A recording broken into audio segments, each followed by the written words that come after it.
Bonjour à tous, chers amis. On continue aujourd'hui, Shara Yichud Va'emuna, deuxième paragraphe, la suite. Et dans ce Shara Yichud Va'emuna qu'on va continuer, si on se rappelle, oui, prenez, il y a tout ce qu'il faut. Si on se rappelle ce qu'on a vu la dernière fois, pour tout celui qui avait suivi avant Pessah, avant les vacances de Pessah, on avait parlé sur l'importance de savoir développer ce qu'on appelle un sentiment d'amour envers Dieu. On avait expliqué justement la nouveauté de la chassidoute. C'est la chassidoute, le chassidisme n'est pas venu pour faire quelque chose de nouveau, n'est pas venu pour enseigner une nouvelle halakha. On avait vu c'est quoi la différence entre justement la chassidoute Chabad et les autres chassidoutes, les autres mystiques juifs si on peut appeler ça. On avait expliqué longuement sur le fait de développer qu'est-ce que ça veut dire, comment on peut forcer quelqu'un à aimer. Qu'est-ce que ça veut dire ve'ahavta? Parce qu'on avait vu que c'est pas tout de servir Dieu avec amour, c'est beaucoup plus important. Et c'est pour ça que tous les matins dans la prière, on dit ve'ahavta et Hashem Elokecha, tu aimeras Dieu ton Dieu. Comment développer ce sentiment d'amour? Le Vaed et le Echad. Tout à fait. Et surtout, on avait vu sur les fameuses histoires avec le Zaken, quand il devait choisir son chemin et savoir où partir. Est-ce qu'il devait aller à Mezrich? Et il a dit que savoir apprendre, il savait déjà un peu. Par contre, prier, il voulait apprendre comment prier. Et on était resté justement en plein milieu, dans lequel on a essayé de comprendre qu'est-ce que ça veut dire et comment aimer. On avait expliqué Chanoch Lanar Alpidarko, qu'est-ce que ça veut dire éduquer un enfant selon son chemin, comment s'assurer que quand on va grandir, va continuer à faire la Torah et les mitzvot comme il faut. Comme il faut, il a expliqué justement que la base de l'amour, c'était quoi? C'est les 248 mitzvot positives. La base de la crainte de Dieu qu'on voit dans le Tanya de ce jour en ce moment, c'est les 365 mitzvot négatives. Mais au final, on était resté sur le début de la compréhension, comment développer cet amour envers Dieu. Alors la base qu'on avait vue la dernière fois, c'est quoi? C'est qu'on n'a pas le droit d'être ce qu'on appelle un robot de mitzvot. On n'a pas le droit d'être un automate. On n'a pas le droit d'avoir ce qu'on appelle la chat GPT qui veut dire l'intelligence artificielle. On ne fait pas des mitzvot comme une machine. On doit faire rentrer ce qu'on appelle ce sentiment d'amour dans les mitzvot. Alors on avait fini avec la question, quand l'Admour Zaken il est parti à Mezrich pour apprendre comment prier et pour développer ce sentiment. Aujourd'hui on va voir comment à Mezrich même il y a eu deux manières de prier, deux types de sentiments. Et c'est ce qu'on a mis dans le cours aujourd'hui justement. Quelle est la différence entre l'émotion naturelle et spontanée et l'émotion artificielle? Est-ce que c'est l'émotion qui mène à la raison ou vice-versa? Ces deux manières de servir Dieu se sont exprimées plus tard, après le décès du Maggid de Mezrich, qui était l'élève principal du Baal Shem Tov, quand le monde de la chassidoute s'est découplé en plusieurs courants. Mais il y avait, si on peut dire, deux grands courants majeurs. Il y avait ce qu'on appelle le chassidoute de Pologne, ça regroupe tous les différents courants. Et à côté, il y avait la chassidoute Chabad, qui est le chassidisme Chabad, qui est appelé Lubavitch, etc. Une des bases des changements et des différences, Pologne, c'est la Pologne, oui, c'est tu oui. Mais c'est quoi la différence réellement? Parce que c'est pas forcément géographique. La différence, elle est comment créer justement ce sentiment et comment créer cette liaison entre le cerveau et les sentiments. Tu as un type de sentiment, un type d'émotion qui est ce qu'on appelle les émotions naturelles. Une émotion naturelle et spontanée d'amour envers Dieu. Ça, c'est un sentiment qui vient du plus profond de l'âme, qui explose avec une énorme puissance et qui peut s'exprimer avec un énorme enflammement envers Dieu. C'est pas ce qu'on appelle de l'émotion artificielle, que tu peux le créer ou le faire, mais il explose de soi-même. Le problème est quoi? Le problème, il est une personne normale n'est pas capable d'avoir une telle émotion envers Dieu. Une personne normale n'est pas capable de développer un tel sentiment envers Dieu, c'est bien juste pour les tzadikim. Pourquoi? Parce que cette émotion ou ce sentiment d'amour naturel envers Dieu peut se dévoiler seulement quand il n'y a pas des bruits de fond, comme on appelle ça. C'est-à-dire qu'il n'y a rien qui dérange pour cet amour. Chez quelqu'un de normal, l'amour est en règle générale véhiculé, engagé vers les plaisirs matériels. Ces amours-là dérangent énormément l'amour naturel de la neshama envers Dieu. Comme le Chovat Alvavot dit clairement, quand on voit le prochain cours de mercredi avec Shara Bitachon, de la même manière que l'eau et le feu ne peuvent pas vivre ensemble, Pareil, l'amour de Dieu et l'amour des plaisirs matériels ne peuvent pas être ensemble. Seulement chez un tzaddik, qu'il est Kulol Hashem, il est totalement dédié à Dieu, on parle vraiment d'un vrai tzaddik, pas comme aujourd'hui on appelle chacun dans la rue un tzaddik, et que les choses du monde ne prennent pas place chez lui, alors ce sentiment d'amour naturel de Neshama peut exploser, peut exister et peut se développer chez lui. Ce qui n'est pas le cas chez chacun d'entre nous. Si tu veux, là, on va voir tout rentrer dans les états. Attends, on a 12 chapitres pour ça. Là, on est en train de voir les bases. Et là, justement, on va voir la différence, comme j'ai dit, parce que dans cette première préface que l'Admor Zaken met au Shar et Yichud Vaimuna, il t'établit les bases de c'est quoi la chassidoute et c'est quoi la chassidoute Rabat, c'est ce qu'on voit aujourd'hui, différemment des autres chassidoutes. Dans la majorité des autres chassidim, on va dire, ce problème qu'on vient de mentionner, c'est pas un problème. Pourquoi c'est pas un problème? Parce que tu dis, oui, je suis d'accord avec toi sur le fait qu'une personne normale ne peut pas développer un sentiment d'amour puissant, d'une émotion puissante envers Dieu. On n'est pas capable, on n'a pas cette possibilité. Mais, pour ça, ça suffit d'être attaché avec un tzaddik. Quand tu es entouré d'un tzaddik, et tu vois son enflammement, et tu vois son enthousiasme, et tu vois sa passion, et tu vois comment lui prie avec Dieu, automatiquement, ça a un impact direct sur les disciples qui sont là. Tu le vois en train de taper des mains, en train de prier, tu vas fermer les yeux, automatiquement, tu vois, peu importe, c'est du sincère pour un tzaddik, c'est quelque chose qui est encore une fois de la personne en lui-même, ça impacte la personne. Et ça, Rabbi il a mentionné ça dans le premier discours qu'il a mentionné en 1951, qui répétait plusieurs fois la grande différence entre les tzaddikim de Pologne et Chabad. Dans le verset qui dit Tzadik bemunato yechir. Et c'est une phrase qui est beaucoup répétée en Israël par les gens laïcs, etc. Qui veut dire un tzaddik, chaque tzaddik vit avec sa foi. Ça c'est la traduction normale. Mais on transforme les voyelles de yechir en disant yechaye. Un tzaddik, par sa foi, il fera vivre. Quelle est la différence? Qu'un tzaddik, par son enthousiasme et par sa chaleur et par son sentiment d'amour envers Dieu, il peut faire vivre les autres. Il peut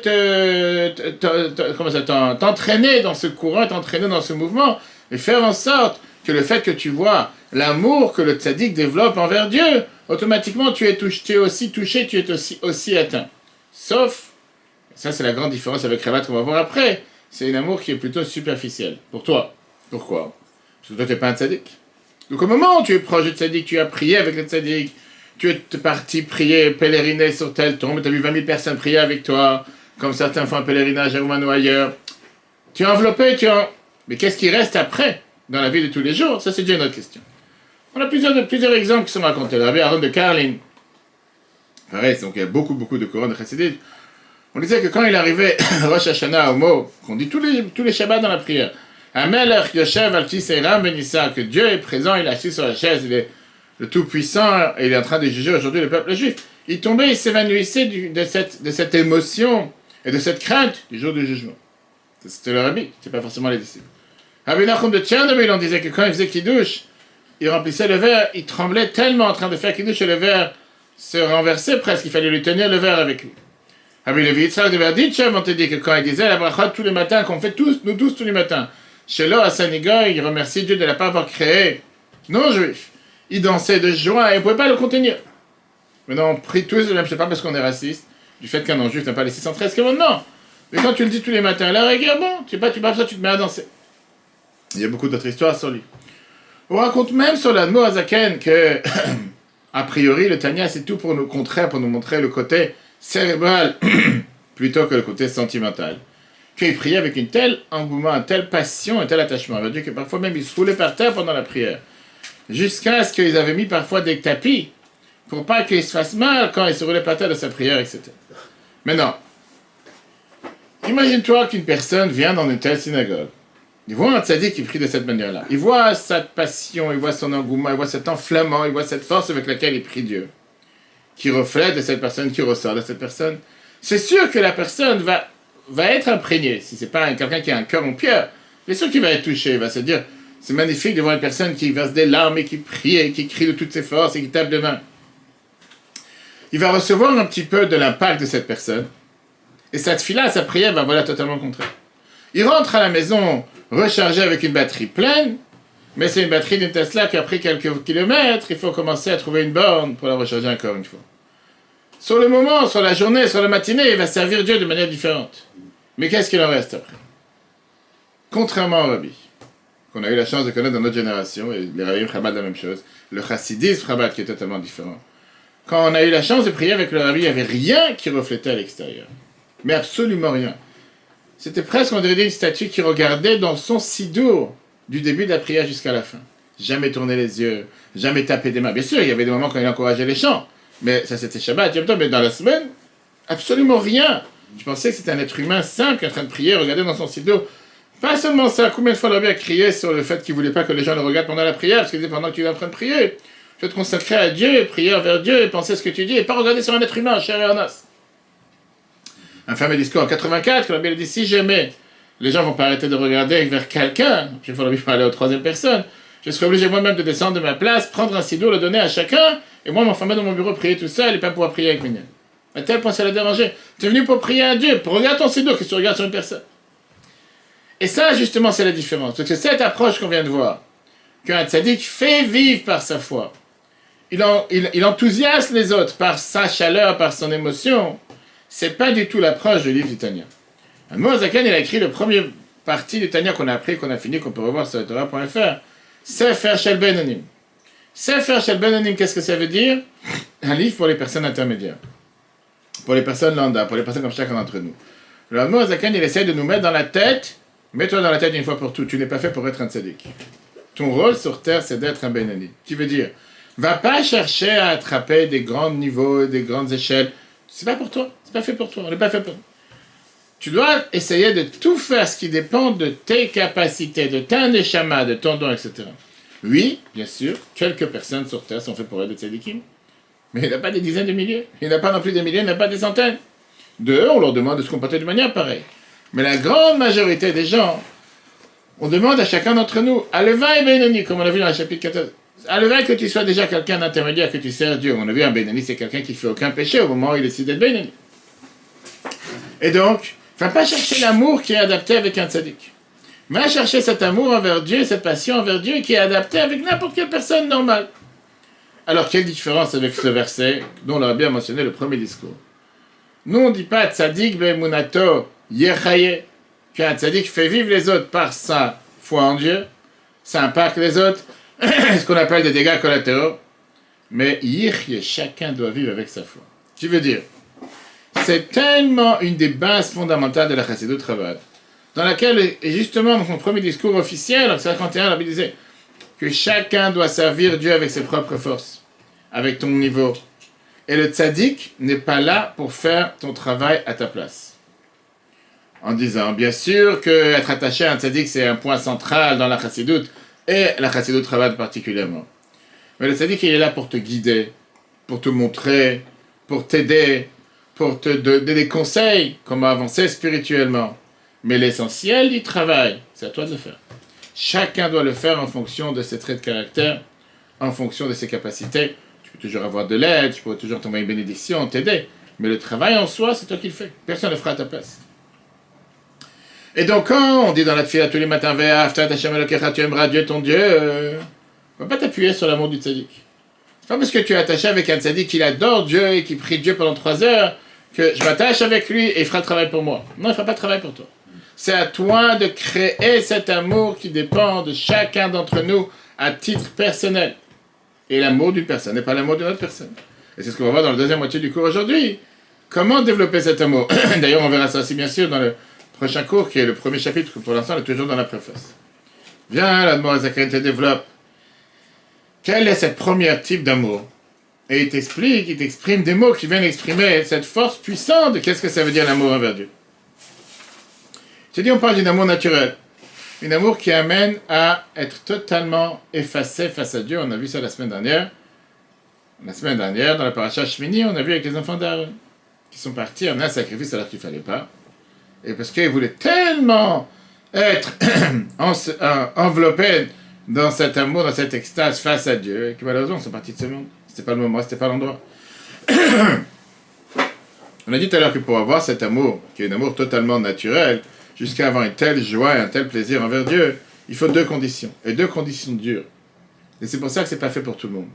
Les 2 conditions dures, c'est quand tu vas faire de la randonnée à 8000 mètres, tu as besoin d'avoir des combinaisons, tu as besoin d'avoir de l'oxygène, tu as besoin de ne pas avoir de problème de cœur, etc., etc. Et si jamais tu n'es pas adapté, tu risques ta vie. Première condition, raffiner la matière. Qu'est-ce que ça veut dire raffiner la matière? C'est que le corps et le matériel ne prennent pas place. Je vois des gens comme Baba Saleh, je vois des gens comme des tzadikim qu'on a connus dans nos générations, qui étaient déconnectés de ce monde. C'était pas, non, c'est pas des gens normaux, pas des gens qui s'assiedent 3 fois par jour, qui mangeaient des plats et qui devaient faire du sport. Et pourtant, c'est des gens qui ont vécu jusqu'à je ne sais pas combien d'années. Et c'était des gens, d'un côté, un corps matériel, malheureusement, avec parfois des problèmes de santé, etc. Et de l'autre côté, totalement spirituel. On dit ça que bien aussi. Premièrement, raffiner la matière. Deuxièmement, avoir énormément de Torah et de bonnes actions. Que grâce à ça, on peut dévoiler ce niveau de spiritualité qu'il y a dans l'Anshama. Et c'est grâce à ça que tu arrives à ce niveau d'amour envers Dieu. Maintenant, pour les gens normaux, pour les gens comme chacun d'entre nous, au final, l'Anshama ne dévoile pas un tel niveau d'amour envers Dieu. Seulement, on va voir, on dévoile le niveau de Nefesh, Ruach, on n'a pas ce niveau d'amour, comme on va expliquer plus tard. Et c'est pour ça qu'on doit travailler sur soi pour développer et arriver à avoir cet amour envers Dieu. Il va t'amener justement le verset qui est écrit dans les psaumes 97. Simchu tzadikim b'Hashem. Qu'est-ce que ça veut dire? Réjouissez-vous les tzadikim avec Dieu. Pourquoi David Amelech te dit les tzadikim? Ça veut dire quoi? Que les autres ne peuvent pas se réjouir avec Dieu. Il n'y a que les tzadikim qui peuvent se réjouir. Mais il te parle d'un niveau de joie qui est un niveau tellement élevé, qui vient de Ahava, ce qu'on appelle Ahava Betanugim, qui vient de cet amour le plus élevé dans lequel la personne est totalement en extase, totalement en face, totalement attachée, totalement connectée avec Dieu. Il vient David Amelech et te dit, écoute-moi, cet amour, c'est un amour qui appartient à tzadikim. Ça n'appartient pas à quelqu'un de normal. Regardons le texte, chiffre 3. Nous continuons en te disant, dans la préface de Shara Yichud Va'emunah, de Yesh, Shnei Minei Ahavat Hashem, il y a 2 types d'amour envers Dieu.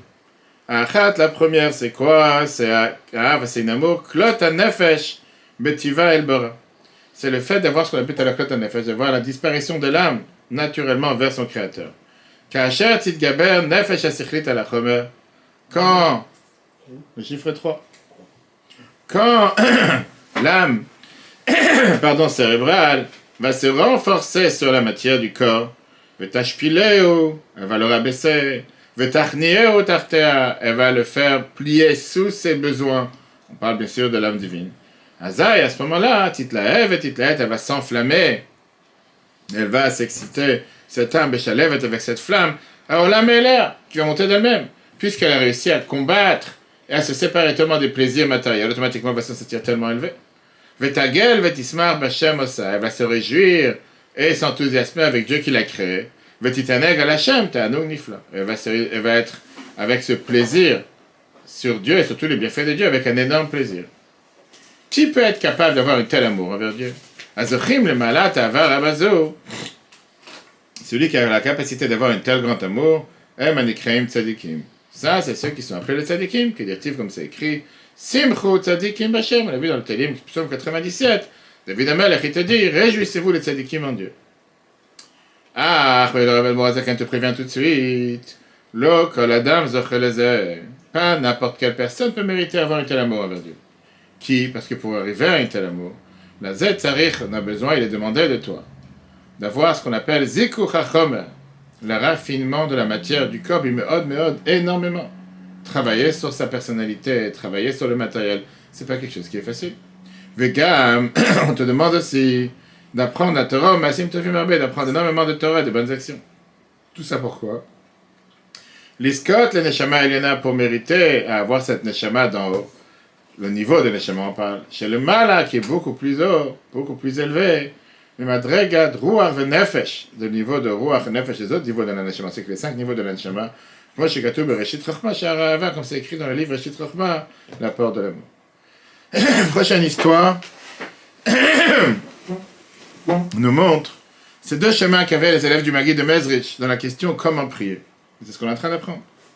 Un de ses disciples est arrivé chez l'Admour Hazaken et il s'est plaint que son ami, qui est un chassid du tzaddik Reb Chaim Chaikel d'Amdoura, qui était un autre élève du Maguid de Mezrich, il prie avec une telle passion, un tel feu, il a tellement d'enthousiasme. Il fait, moi, je suis un chassid Chabad. J'apprends les discours chassidiques, j'apprends les mamarim de chassidut. Et je ne sens pas cet enflammement dans la prière. Et l'autre à côté, il n'apprend pas la chassidut Chabad et il est toujours enflammé, il y a quelque chose qui ne va pas ici, déconnecté. Bien, la Noazakan, il lui répond, tu penses que c'est le chassid qui prie? C'est Rabbi Chaim qui prie à l'intérieur de lui. Mais moi, je veux pas ça. Moi, je veux que chacun prie. Mais alors, deux manières de travailler, de servir Dieu différemment. Bon, tout de suite après, qu'est-ce qui tient sur le court terme, qu'est-ce qui tient sur le long terme? Une deuxième histoire qu'on a parlé plusieurs fois, mais ça rappelle encore une fois ce point.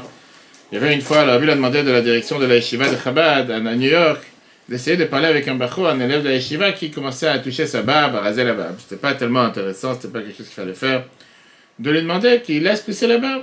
Pourquoi il enlève la barbe? À condition qu'ils ne lui disent pas que c'est le Rabbi qui a demandé. Et la direction lui dit, ça serait bien, etc. Donc ils ont essayé de lui parler, mais ça ne marche pas. Il y avait un des grands professeurs, les yeshiva, des grands enseignants, un maître de la yeshiva qui s'appelle Rav Yoel, qui a décédé il y a quelques années, qui était une tête mémoire, que grâce à lui on a enregistré tous les discours du Rabbi qui parlait pendant Shabbat et fêtes, etc. Il appelle et lui dit comme ça, je suis sûr que le Rabbi sera content si tu veux pousser ta barbe. Mais il n'a pas dit que c'est le Rabbi qui demande, il dit le Rabbi sera content. L'autre il a dit, tu sais quoi, je vais tester. Dans quelques jours, je dois rentrer en audience privée chez le Rabbi, comme à l'époque. C'est celui qui avait un anniversaire cette semaine, où il partait en voyage, il pouvait rentrer en audience privée chez le Rabbi. Une fois par an, des fois deux fois par an. Dans quelques jours, je vais rentrer en audience privée chez le Rabbi. Je vais commencer à laisser pousser la barbe. Si quand je rentre en audience privée, le Rabbi me dit, ah, bravo, Kalakavod, t'as commencé à faire quelque chose de bien, ça veut dire qu'il est content de ce que j'ai fait. Je continue. Si quand je rentre, il dit rien, j'ai compris que ça n'intéresse pas, c'est des bêtises. Il rentre en Yechidot, il parle en audience privée chez le Rabbi. Et bizarrement, le Rabbi lui dit aucun mot sur la barbe. Rien du tout. Il ressort, la première des choses, il va chez le coiffeur et rase la barbe. Très bien. Le pire, c'est quoi? C'est quelques temps après, le Rabbi demande à la direction pourquoi il a rasé ça, pourquoi il a changé. Et ils ont expliqué qu'il attendait que le Rabbi lui dise un mot, quelque chose, et comme il n'a pas reçu quoi que ce soit, il s'est dit, le Rabbi n'est pas intéressé, laisse-moi tranquille. Le Rabbi a montré son savoir en lui disant, qu'est-ce que vous pensez? Que je veux qu'il fasse pousser ma barbe ou sa barbe? Demande encore une fois le rapport avec est-ce que c'est un travail que la personne doit faire sur soi ou s'appuyer sur le travail de ce que le Rabbi fait pour toi. Alors, deux approches différentes. On a vu, est-ce qu'on s'appuie sur les sentiments du tzaddik, l'émotion du tzaddik, ou bien l'approche de Chabad qui est on ne pas s'appuyer sur l'émotion du tzaddik, mais chacun travailler pour soi, pour développer cette relation avec Dieu. Alors, comment faire entrer ces émotions dans le service de Dieu? Et la réponse, elle est Chabad. C'est quoi Chabad? Chochma, binadat, l'intelligence, l'intellect et la connaissance. C'est une des bases fondamentales de Chabad que quoi? Que l'émotion mène... Pardon, l'émotion, c'est pas c'est la raison qui mène à l'émotion. Et c'est pas l'émotion qui mène à la raison. L'émotion est une conséquence du cerveau. Par ça que tu réfléchis, tu crées cette émotion. Et c'est pas le contraire. Contrairement aux autres courants. Parce qu'en règle générale, on a l'habitude de penser que la logique et les émotions et les sentiments, ce sont deux canaux, deux réseaux totalement différents. Il n'y a aucun lien entre les deux.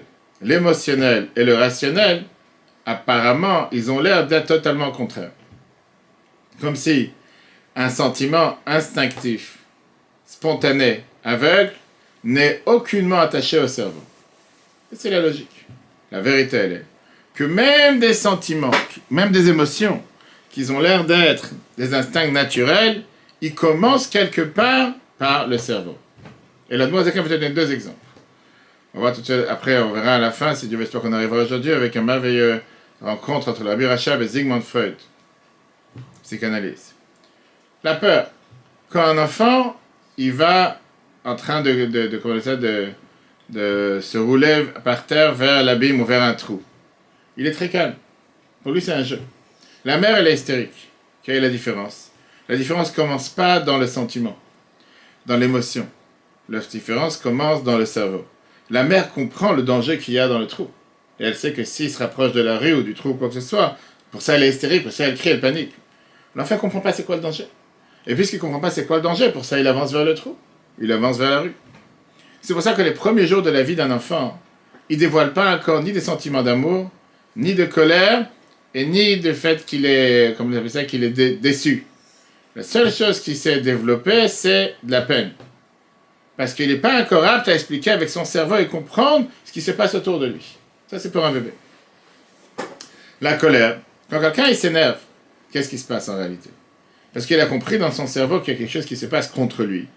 Et en fonction, il a développé un sentiment d'énervement. S'il va expliquer la chose à nouveau, d'une nouvelle manière, il va comprendre qu'il n'y avait rien contre lui. Le sentiment d'énervement va laisser sa place pour un sentiment de contentement ou un sentiment positif et pas un sentiment négatif. Et c'est pour ça que plein de fois, le fait de faire ce qu'on appelle la thérapie sentimentale, à expliquer à une personne, donner une nouvelle explication, une nouvelle interprétation à un événement, ça peut développer des sentiments différents. C'est celui qui a fait, quand j'ai eu la chance de faire, je continue toutes ces formations sur tout ce qui est le cerveau, les sentiments, le psychisme, il y a une phrase qui revient régulièrement, qui a une des manières de thérapie d'aujourd'hui, qui est, en hébreu, ça s'appelle Ephrat. Il y a la ville d'Ephrat en Israël, où malheureusement, il y a eu un attentat encore la semaine dernière, je crois il y a 2 semaines. Ephrat, c'est l'acronyme de 4 mots. 4 mots qui veulent dire événement, explication, sentiment et comment on agit, ou la réaction. En hébreu, c'est Irua, Parshanut, Regesh et Tguva. C'est l'acronyme du mot Ephrat. Il y a un événement qui se passe. Quelle interprétation je donne à l'événement? Quel sentiment se développe à cause de cette interprétation? Et quelle réaction à cause de ce sentiment? Et c'est toujours comme ça. Et c'est un cercle vicieux. Et c'est comme ça. C'est pour pouvoir agir ou prendre en compte une réaction à un événement, il faut d'abord revenir en arrière au sentiment qui t'a amené à telle réaction. Pour pouvoir agir face à ce sentiment, il faut d'abord traiter la réaction logique que tu as donnée à tel événement. Et au final, une fois que tu vas traiter le premier problème, l'interprétation que tu as donnée, tu vas pouvoir comprendre pourquoi tu as eu une telle réaction, et pour ça, tu vas un tel sentiment, une telle émotion, et tu comprendras pourquoi tu as eu telle réaction. Mais gérer seulement le symptôme ne va pas gérer le problème à la source. Et donc, comment ils font? Malheureusement, que ce soit un attentat ou un événement tragique, etc. On retourne à l'événement original, une bombe qui a explosé dans la rue, et on essaie de donner une différente interprétation. Avec ça, tu crées un nouvel sentiment, une nouvelle émotion, et au final, la réaction est totalement différente. Et ça, c'est tout le temps, dans tous les cours, ça revient sans arrêt, et c'est une des manières les plus courantes aujourd'hui, comment traiter n'importe quel événement. La base de cette manière de thérapie, de cette forme de thérapie, c'est exactement la base de ce qu'on appelle Chabad. Chabad, c'est quoi? Chochma binadat, le cerveau, l'intellect, la connaissance et l'intelligence, qui est ce qu'on appelle l'explication à l'événement. Ils sont la source de Chagat, qui est Chesed Gvura Tiferet, qui est le sentiment, et de eux vient la réaction, qui est les paroles, les Dibour et Maaseh, comment agir. Ça, c'est tous les 10 sphirotes qu'on est en train de voir en ce moment pendant le Homer, etc. Chabat, Chagat, Neim, qui sont les 3 gros groupes. Et c'est pour ça qu'on dit qu'il y a la Chassidut Chabad, et après il y a la Chassidut Chagat, qui est totalement différent. Une agit avec la tête, l'autre agit avec les émotions. Une s'exprime plus avec le cerveau, avec un travail interne, un travail profond sur la personne en soi, et une laisse ce travail de côté pour la partie rabbi tzaddik, et le prochain va s'occuper plus des sentiments, comment il va travailler sur ses sentiments, etc. Et donc, revenons à ce qu'on était en train de dire, qui était... donc ça, c'était par les deux exemples qui te donnent, la peur et la colère. Donc on voit que même des sentiments, même des émotions, qui peuvent paraître comme un instinct naturel, à la base, ils dépendent d'une certaine manière de l'interprétation cérébrale que tu leur as donnée. À plus forte raison quand tu parles des autres émotions, qui sont beaucoup plus complexes, que le cerveau prend une place beaucoup plus, comme on appelle ça, prépondérante, centrale, pour développer une telle émotion, un tel sentiment. Alors ça s'appelle des émotions cérébrales. Contrairement aux émotions instinctives, qui s'appellent des émotions naturelles. Deux types d'émotions différentes. D'où on le sait que le cerveau crée le sentiment, que le cerveau crée l'émotion. On voit comment c'est construit, les 10 sphirotes, comme on vient de voir. Les 3 premières, Chochma, Binadat, Chabat. Après ça, on a les sentiments, les émotions. Chesed, Gvura, Tiferet, comme en ce moment, comme le merveilleux cours qu'on a donné cette semaine sur comprendre Sfirat HaOmer. On a vu le premier cours sur Sfirat HaOmer qui expliquait les 7 attributs. Qu'est-ce qu'on cherche à faire avec le raffinement de la personne pendant Sfirat HaOmer? C'est du la semaine prochaine, on va commencer à développer les 7 qu'il y a dans chaque 7. Parce que dans Chesed, il y a encore 7, dans Gvura, il y a encore 7, dans Tiferet, il y a encore 7, on verra si la semaine prochaine. Et c'est pour ça qu'on a vu dans le chapitre 3 de Tanya que les 3 premières sont appelées les imot, les mères, parce qu'on a dit que le cerveau, c'est lui qui donne naissance au sentiment. Le Zohar vient te dire que dans sa même, tu as Abba, Ima, le père et la mère, c'est Chochma et Bina. Et les sentiments, les enfants, sont considérés comme les sentiments qui découlent du cerveau. C'est pas étonnant que le Zohar te dit que le mot, on a vu tout à l'heure, de servir Dieu Bessimcha avec la joie, tu inverses les lettres Bessimcha, ça fait le mot Marshava. Pourquoi? Parce que la source de la joie, ça dépend du cerveau. Ça dépend de la pensée. Quand tu as médité sur quelque chose, et tu as compris comment c'est important, et tu as compris comment tu aimes, etc., etc., pour ça, tu développes un tel sentiment. Ça n'existe pas spontanément se mettre à danser. Peut-être. Tu vas aller dans la rue, tu entends une chanson que tu connais, tu commences à danser, comme hier un certain président.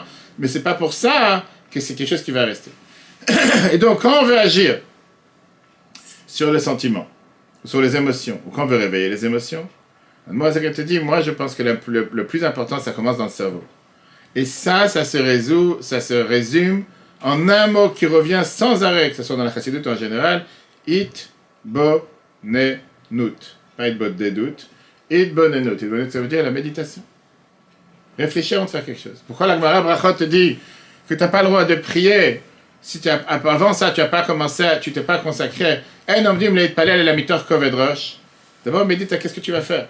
Après, tu commences à te lever les yeux, tu te frottes les yeux du lit, tu viens de sortir, tu commences à mettre ta filet, tu ne sais même pas à qui tu parles, quoi tu parles, qu'est-ce que tu vas faire. C'est comme une machine, un robot qui est en train de parler. Et de bonne note, ça veut dire réfléchir. Par ça que tu réfléchis, par ça que tu médites, ça va te faire arriver à développer le sentiment adapté suite à la méditation que tu as eue. Et plus tu médites, et plus tu réfléchis, plus tu vas avoir tel et tel sentiment. Et c'est pour ça qu'il te dit, prenons par exemple l'amour, puisqu'on est en train de parler de comment aimer Dieu. Si tu veux développer un sentiment d'amour entre deux personnes, ça ne suffit pas de lui donner un cadeau, lui donner une fleur ou lui donner une bague. Ça ne veut rien. Ça ne veut absolument rien dire. Tu dois créer d'abord ce qu'on appelle un développement cérébral, une explication cérébrale, une adaptation cérébrale qui va soutenir cet amour. Si chacun va commencer à valoriser qu'est-ce que l'autre lui donne, qu'est-ce que l'autre lui apporte dans la vie, automatiquement, ça va être une fondation solide, qui va être une fondation stable pour développer un sentiment d'amour d'un envers l'autre. Mais si je ne commence pas à réfléchir, qu'est-ce que ma femme fait pour moi, qu'est-ce que mon mari fait pour moi, pourquoi tu veux que je sois amené à aimer telle ou telle personne?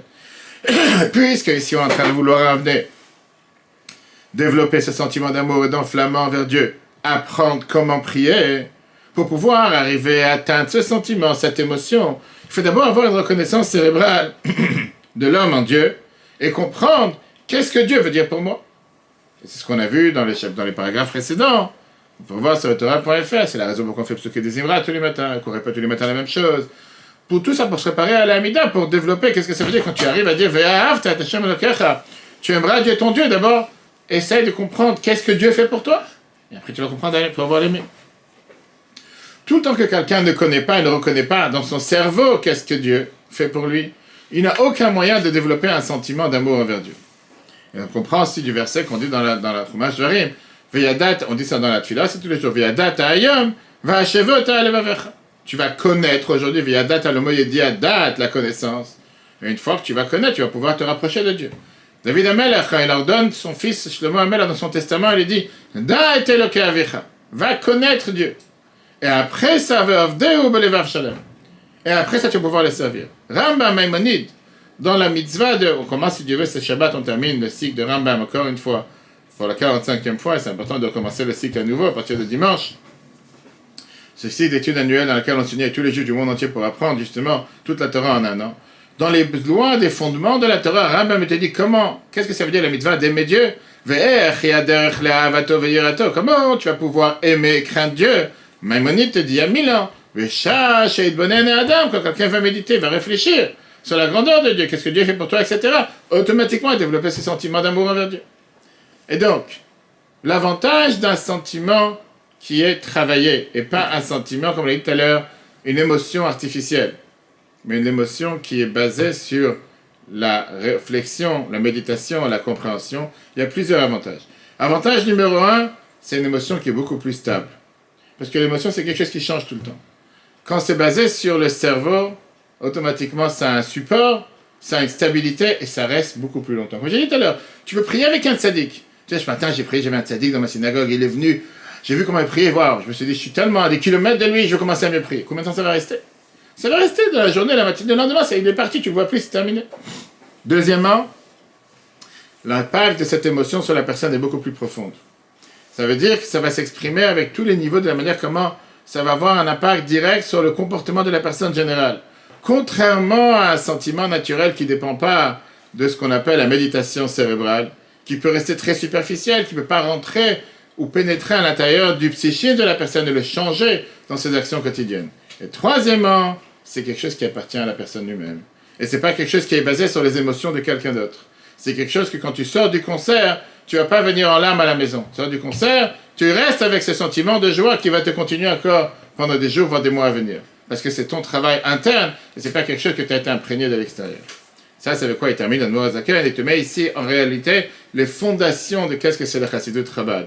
On cherche à obtenir un service de Dieu fait sur mesure, adapté en fonction des forces de chacun d'entre nous, sans s'appuyer sur les forces de l'autre. Deuxièmement, la base de tout cet amour, la base de ces sentiments, peut venir que par une fatigue et une méditation profonde. C'est quoi le deuxième type d'amour? Numéro 4, c'est l'amour chez Kol Adam Yuchal Hagia Eleh, à n'importe quel type d'amour qu'une personne peut arriver là-bas. Quand tu vas méditer profondément. Et comment tu vas méditer? Boum, kad, avec le plus profond de ton cœur. Bidvarim, amorim et ta'av Hashem, avec les paroles qui réveillent cet amour envers Dieu, Belev Kol Israël, dans le cœur de chaque juif. C'est ça qu'il appelle l'amour de l'enfance, de l'éducation? Non, ça on a vu au départ, par rapport à ce qu'on a vu la dernière fois avec Hanoch Lana, non. Tu dis ça c'est justement ce qu'on essaie de faire développer chez un enfant. Qu'il ne fasse pas les mitzvot parce que son père lui a dit. Qu'il fasse que lui-même il apprend comment il doit aimer Dieu.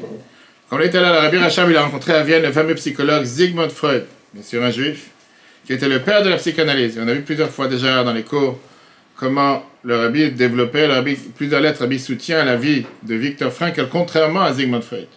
Deux avis, deux psychanalystes qui sont totalement différents les uns des autres. Et comment Sigmund Freud n'est pas du tout l'approche qu'on prend dans la Torah, alors que Viktor Frankl, mais ce n'est pas le sujet d'aujourd'hui, on verra ça peut-être un autre jour. Très très intéressant l'approche de chacun, et pourquoi on soutient beaucoup plus Viktor Frankl que Sigmund Freud. En tout cas, le Rabbi Rachab, le 5e Rabbi de Chabad, il a rencontré ce psychologue, qui était le père de la psychanalyse. Freud, il a demandé au Rabbi, quel est votre métier? Quand il a entendu que le Rabbi Rachab lui a dit, moi j'enseigne la Chassidut, j'apprends la Chassidut, il a dit, c'est quoi cette Torah, c'est quoi cette thèse, c'est quoi cette science? Rabbi Shalom Dov, le Rabbi Rachab lui a répondu, la Chassidut nous apprend que le cerveau doit entraîner le cœur à comprendre qu'est-ce qu'il veut faire, ou qu'est-ce qu'il a envie de faire. Et le cœur, il lui est demandé, on demande du cœur à mettre en application dans la vie ce que le cerveau comprend. Freud lui demande, comment on fait une chose pareille? Le cerveau et le cœur, ce sont deux mondes totalement différents, totalement contraires. Il y a une énorme mer, il y a un océan entre les deux. Comment tu peux me dire que la Chassidut, c'est quoi en deux mots? Il a mis en une phrase. Que le cerveau entraîne le cœur à comprendre quoi faire, et que le cœur doit mettre en application ce que le cerveau il a compris. Il n'y a pas de lien, il n'y a pas de pont entre les deux. Ça, c'est Freud. La Rabbi Rachab lui répond, ça c'est notre travail. Notre travail, c'est de créer le pont entre ces deux mondes qui ont l'air déconnectés, ou au moins mettre des câbles téléphoniques ou des câbles électriques afin que la lumière du cerveau arrive au cœur. Ça a été répété par la vie précédente. Qu'est-ce que je viens de voir pour résumer? La base de la Chassidut, c'est que ça ne suffit pas. Attends, 2 minutes de plus, c'est fini. Tu sais, j'ai garanti, je ne serai pas en retard. Regarde, mais oui, tu vas voir. Mais oui, c'est jamais non. Mais oui, c'est non, tu vas voir. On a appris comme quoi la base de la Chassidut, c'est que ça ne suffit pas de faire les mitzvot comme un automate. Ça ne suffit pas de faire les mitzvot de manière technique. Tu as besoin de développer ce qu'on a vu. Ça, c'est les deux parties qu'on vient de finir de la préface. Puis la semaine prochaine, c'est Dieu, on commencera le premier chapitre.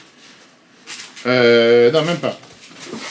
On a vu comment la base de la Chassidut, c'est quoi? Ça ne suffit pas de faire les mitzvot, tu dois développer une amour envers Dieu. L'action doit venir du profond de la personne. On a demandé comment tu peux ordonner, comment tu peux forcer une personne à développer ses sentiments dans le cœur, et quel est l'avantage du fait qu'un enfant ne va pas séparer de son éducation qu'il a appris quand il était jeune, quand il va aller plus vieux, quand il va devenir plus vieux. On a vu deux manières comment on peut développer cet amour. Une manière d'amour, on a vu, c'est la manière des tzadikim. Qu'ils ont cet amour qui est totalement naturel, spontané, sans travail, sans quoi que ce soit. Ce qu'on appelle la Hava B'Ta'anug, le niveau le plus élevé. Et le niveau de la Chassidut, général, on a vu aussi le niveau de l'école chassidiste générale qui est que tu t'attaches à tzaddik, tu touches ses sentiments, tu reçois ses sentiments, de ses émotions et ça a un impact pour toi, mais tu n'as pas de travail interne personnel.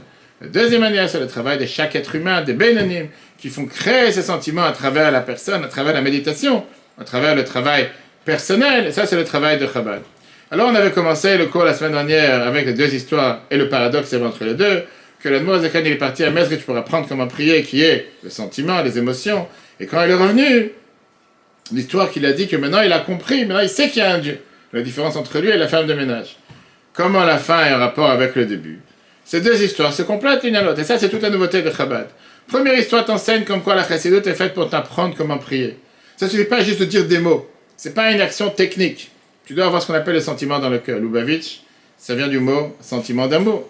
Comment tu développes cette émotion qu'il y a dans le cœur? Vient la deuxième histoire, que pour pouvoir développer le sentiment du cœur, la clé se trouve dans le cerveau.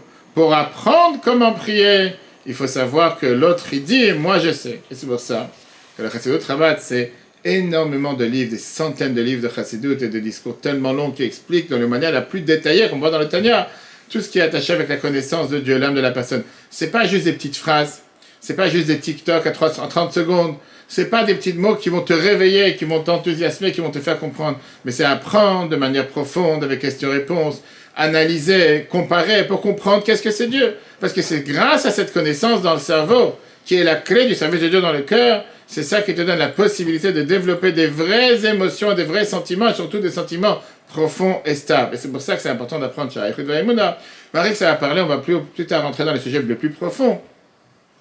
Parce que, en général, la Emouna n'a rien à faire, on dit la foi n'a rien à faire avec la compréhension, mais tu dis au contraire. Grâce à l'étude et grâce à la compréhension, tu vas pouvoir avoir et développer des sentiments qui sont adaptés. La conclusion, il faut apprendre la chassidoute et apprendre la chassidoute Chabad. Ne pas se suffire avec des petites phrases. Un mot par-ci, un mot par-là, une histoire par-ci, une histoire par-là, mais approfondie. Et comme ça, on peut comprendre et comment l'exprimer dans nos actions et dans nos sentiments. La semaine prochaine, on verra que pour l'instant, on n'a même pas commencé à apprendre comment prier. On a compris qu'il faut apprendre pour prier. On a vu que la clé, elle se trouve dans le fait qu'elle dit « moi je sais ». Et qu'il faut méditer dans les choses qui réveillent l'amour. La question, elle est « quelles choses ?» Qu'est-ce qu'il faut apprendre pour prier? Ça, on verra la semaine prochaine, justement. Qu'il y a deux choses centrales qui sont là pour développer ce sentiment d'amour envers Dieu. Et on verra comment développer ce sentiment d'amour envers Dieu. Parce que d'un côté, l'humain et Dieu sont totalement déconnectés. De l'autre côté, par ça qu'on apprend, on peut renforcer cet amour envers Dieu, automatiquement être amour juif tout court. Le cours en replay sur Torah.fr. Si Dieu veut Chodesh Tov, demain soir, demain matin, le Bar Mitzvah. Chodesh Tov à tous, et si Dieu veut, à la semaine prochaine.